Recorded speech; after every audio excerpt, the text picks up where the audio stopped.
என் மகனே, என் மகளே, இந்த நிமிடத்தில் நீ எத்தகைய மனநிலையில் இருக்கிறாய் என்று நான் அறிவேன். உன் கையில் பணம் இல்லை என்பதை விட, உனக்கு உதவி செய்ய ஒருவரும் இல்லையே என்ற ஏக்கம் உன்னை அதிகமாக வாட்டுகிறது. எல்லோருக்கும் அற்புதம் நடக்கிறது. எனக்கு மட்டும் ஏன் நடக்கவில்லை? நான் மட்டும் ஏன் இன்னும் கடனிலும் கஷ்டத்திலும் இருக்கிறேன்? என்று நீ இரவில் தலையணையை நனைத்த கண்ணீரை நான் பார்த்தேன். நீ உழைக்கவில்லை என்று நான் சொல்ல மாட்டேன்.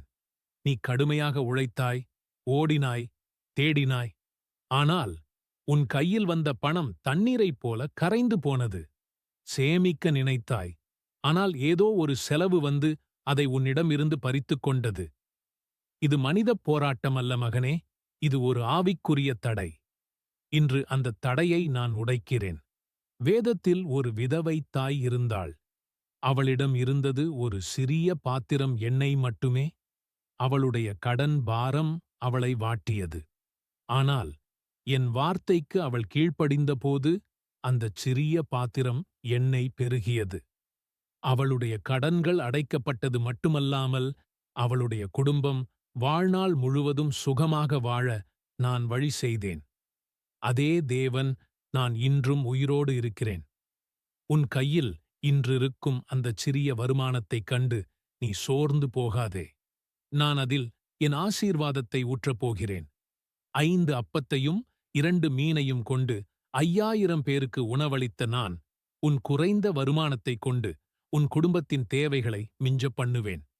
இன்று முதல் நீ வாங்குபவனாக அல்ல, கொடுப்பவனாக மாறுவாய். நீ பல ஜாதிகளுக்கு கடன் கொடுப்பாய், நீயோ கடன் வாங்க மாட்டாய் என்ற என் வாக்குத்தத்தம் உன் வாழ்க்கையில் இன்று முதல் பலிக்கத் தொடங்குகிறது. உன் தொழிலில் இருந்த தடைகள் நீங்குகிறது. உன் வேலையில் இருந்த குழப்பங்கள் தீருகிறது. நீ எதிர்பார்க்காத ஒரு திசையிலிருந்து உனக்கு உதவி வரப்போகிறது. இவரிடமிருந்து உதவி கிடைக்கும் என்று நீ யாரை நம்பினாயோ அவர்கள் உன்னை கைவிட்டிருக்கலாம். ஆனால் நீ சற்றும் எதிர்பாராத ஒரு நபர் மூலமாக உன் வாழ்வின் பெரிய திருப்பத்தை நான் ஏற்படுத்துவேன். அடைக்கப்பட்ட வாசல்களை பார்த்து அழாதே. நான் உனக்காக ஒரு புதிய வாசலை திறக்கிறேன். அந்த வாசலை ஒருவனும் பூட்ட முடியாது. உன்னை ஏளனம் செய்தவர்கள் முன்னால் உனக்கு இவ்வளவு உயர்வு எப்படி கிடைத்தது என்று அவர்கள் ஆச்சரியப்படும்படி உன்னை நான் உயர்த்துவேன். இது என் கரம் செய்யும் அற்புதம். இதற்கு மனித புத்தி எட்டாது. உன் வீட்டின் பாத்திரங்கள் ஆசீர்வாதத்தால் நிரம்பும். உன் களஞ்சியங்கள் பெருகும். நீ தொடும் காரியங்கள் எல்லாம் வாய்க்கும். ஆனால் ஒன்று நினைவில் கொள், நான் உன்னை உயர்த்தும்போது நீ எளியவர்களை மறக்காதே. நான் உனக்குத் தரும் ஆசீர்வாதத்தில் பிறருக்கும் உதவி செய்.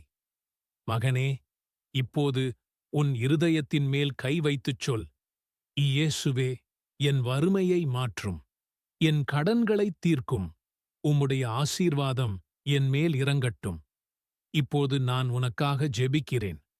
அன்பு தகப்பனே, பிள்ளையின் வாழ்க்கையில் இருந்த சாபங்கள், வறுமையின் ஆவிகள், கடன் தொல்லைகள் அனைத்தையும் இப்போதே இயேசுவின் நாமத்தில் கட்டுகிறேன். இவர்களுடைய கையின் பிரயாசங்களை ஆசீர்வதியும். இன்று முதல் இவர்களுக்கு ஒரு புதிய வாழ்வைத் தாரும். அற்புதங்கள் இப்போதே நடக்கட்டும். ஆமேன்.